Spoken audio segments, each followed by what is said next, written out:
Welcome back to the SEAL Report for this week. I want to let you know about a new local effort, how you can be an anti-racist by joining this year's Cedar Valley Diversity Book Read.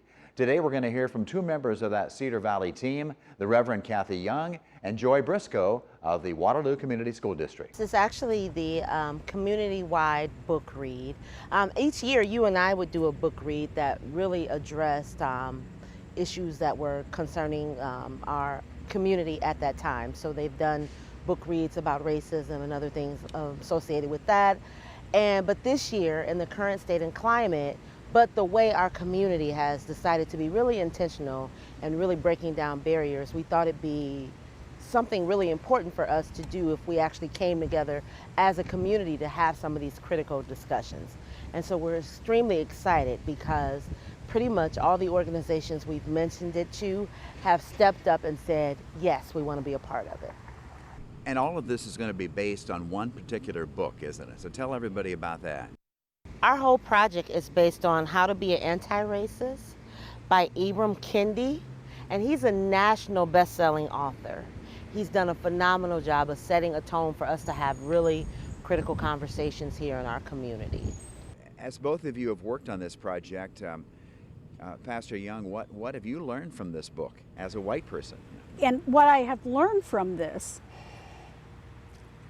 is that the brilliance of Ibram Kendi is he takes us on a journey. He shares enough of his own experiences and he talks about his own journey and how he has changed over the years in the way in which he looks at people and groups, and he has matured. And because I could follow his journey, it is a very non-threatening way to look at my own journey and what can I learn. And I learned a tremendous amount from this book. So this is something, Joy, you're definitely recommending. You'd like to see the entire community get involved in this. That's why you call it a community-wide effort. And what have you learned as an African American? A lot of the discussions we're having, particularly as it pertains to race and racism, they're comprehensive, right? They're complex. So while we had the discussion a while back about executive leadership and hiring, but we also need to talk about beliefs and things that also attribute to racism in our community. And I love this book because even for myself, it made me think about some things that I'd never really thought about before. Like the opposite of being racist is not that I'm not racist, but to be an anti-racist, right? So if a part of considering yourself not racist means that you are actually doing things that counter racism. And so I think that that proactive stance towards it gives a different spin that many people, prior to this book and us me getting involved in this process, because I'm about halfway through the book, but prior to me getting involved in this process, I hadn't really necessarily thought about it in that context either. So I'm excited about us to do that as a community. It will be launched on October 1st, and we are in the process now of trying to reach people to tell them about this project. This is not a threatening book. This is not a book that is anti-police or it is a book that helps open our eyes to the ways in which we look at individuals as representatives of groups of people, or we look at groups of people as representatives of individuals. And so in putting together the groups, we are also going to have training for the facilitators.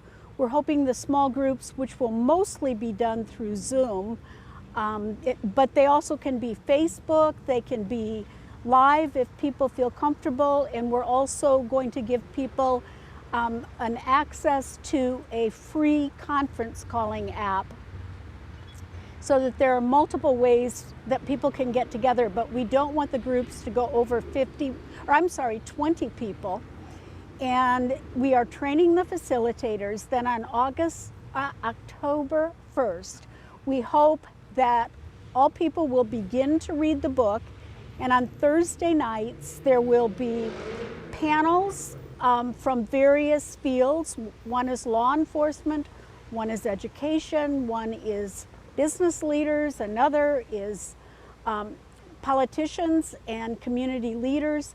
There will be 5 of those, and on Thursday nights that people can access on Facebook, and they will be discussing the chapters as they progress in the book, so that we hope that by Halloween people will have finished the book, discussed the book, and can look back and see how much they have learned and grown from the opportunity.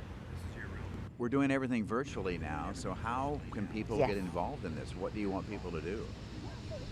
Yeah, so if you actually visit our Facebook page, and it's linked to UNI's Diversity Matters page, you can actually sign up for an individual book read. So for example, UNI has one, we'll be starting one at the schools, but we let people have the autonomy to set those the way they want to. So if you're comfortable meeting in person, you can meet in person. If you're comfortable meeting on Zoom, you can meet on Zoom. If you want to meet via the phone, because someone pointed out to me that a lot of times with different populations in our community, they're still comfortable with meeting over the phone. And so we want people to have the autonomy to really have these critical conversations. So we welcome that, and we also have facilitator training.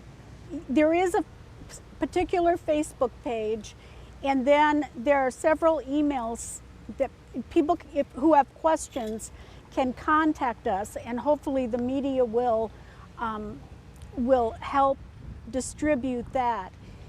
One thing we want to stress is we're asking people to form groups in their places of work, houses of worship, civic groups, sororities, men's groups, whatever.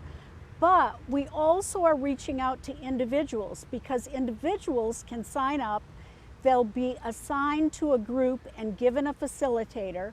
They can also, when they sign up, indicate if they would like to become a facilitator and receive the training. And so we really want to be as inclusive in our invitation as this book seeks to celebrate the diversity that is wonderful in the Cedar Valley. Having that stance of how active we need to proactively move to counter racism is extremely important.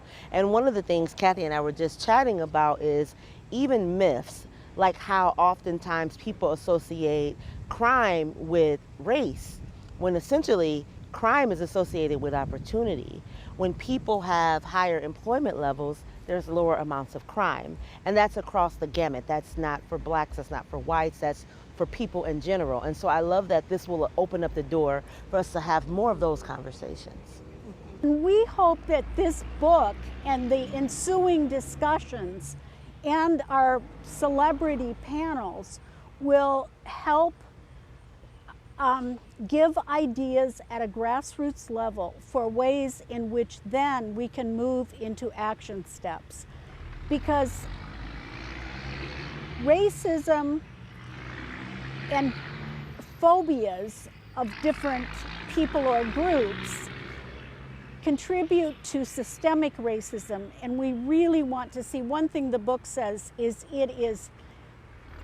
banks lend at twice the rate to white entrepreneurs as they do to black. We have to take a look at our employment, and that is a national statistic. I'm not saying that that's true locally, but we just have to make sure that this is an equitable and just community in which to live, and we need to find more employment opportunities for people who are in perhaps marginalized groups. We're going to have conversations across multiple disciplines. So there'll be conversations across law enforcement, there'll be conversations with political officials, there'll be conversations with diversity practitioners, because again, it's comprehensive, it's a complex issue, and so in addressing it and having these conversations, there has to be multiple groups involved. There can't be just the same old kind of group of people that are always talking about diversity. You're used to Joy Briscoe talking about diversity, but seeing some other people take active stance in how to be an anti-racism is really going to be impactful for our community. And a big thank you to Joy Briscoe and Pastor Kathy Young for letting us know about the October 1st launch of the community-wide anti-racism effort. Be sure to check out their Facebook page on how you can get involved. And coming up next, we'll get some thoughts from KWWO Sports Director Rick Coleman on the Big Ten Conference plans to play football in October. That is next.